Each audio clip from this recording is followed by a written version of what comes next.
Buried near the bottom of THR's Supergirl post-mortem is the single most important details for James Gunn's future at DC, and it is not the test score.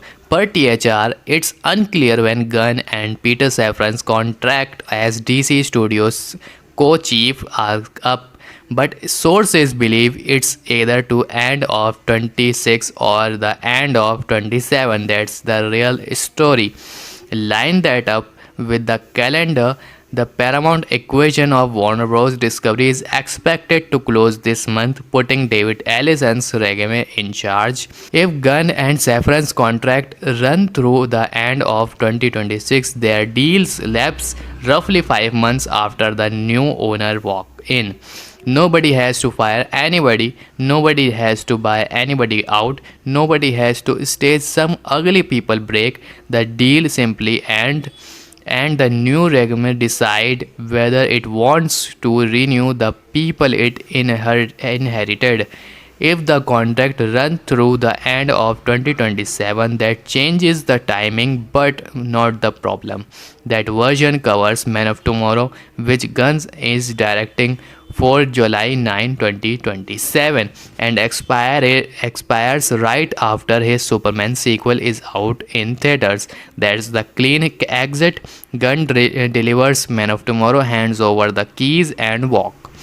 Notice what both scenarios have in common. There are the two exit windows our insider have been describing for months. Back in October, our Hollywood sources told us Gunn would be out at DC once the WB sale goes through, with the Ellison regime looking at Mike DeLuca to take over.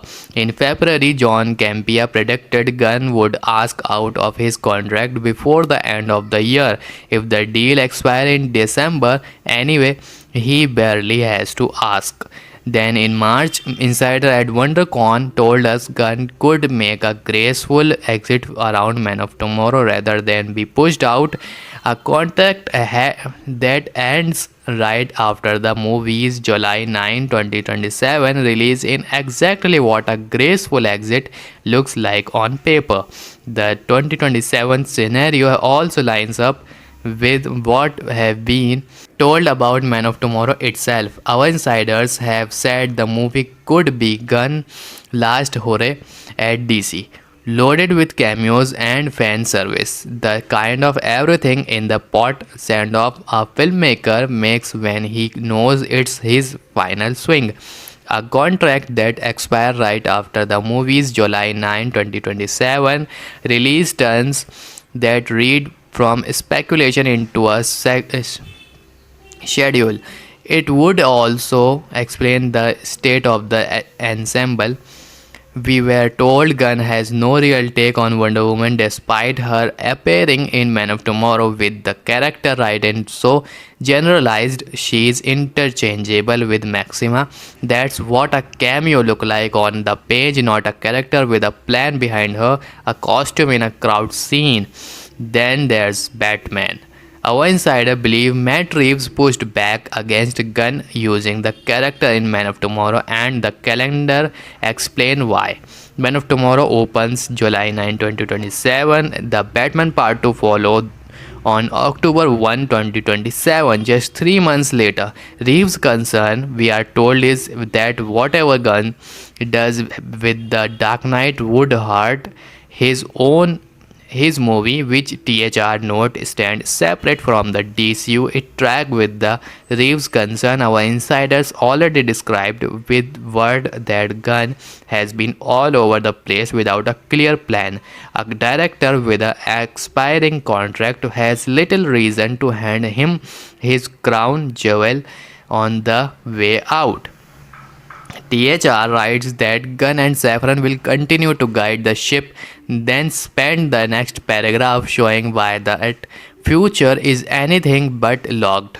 Contract uncertainty, anxiety over the Paramount equation, and the scrutinizing spotlight Supergirl's failure put on Gunn especially. Puck's Matt Belloni already put the decision where it belongs, writing that Gunn and Safran's future will likely be decided by Allison and the incoming Paramount team. A contract expiring on the new owner's watch is that decision gift wrapped for him.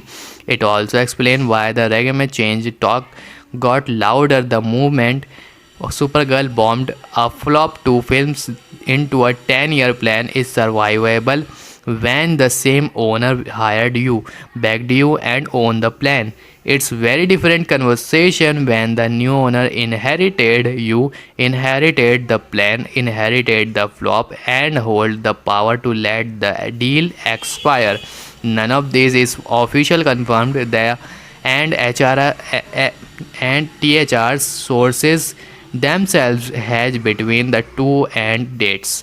But the shape is now clear. The exit our insiders described it in October never required a firing, a scandal, or some dramatic Hollywood showdown. It only required the calendar to run. Per THR, that calendar run out either at the end of 2026 months after Allison takes over or at the end of 2027.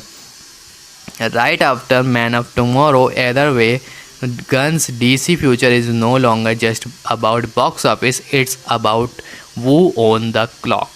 Thanks for watching, like the video and subscribe my channel.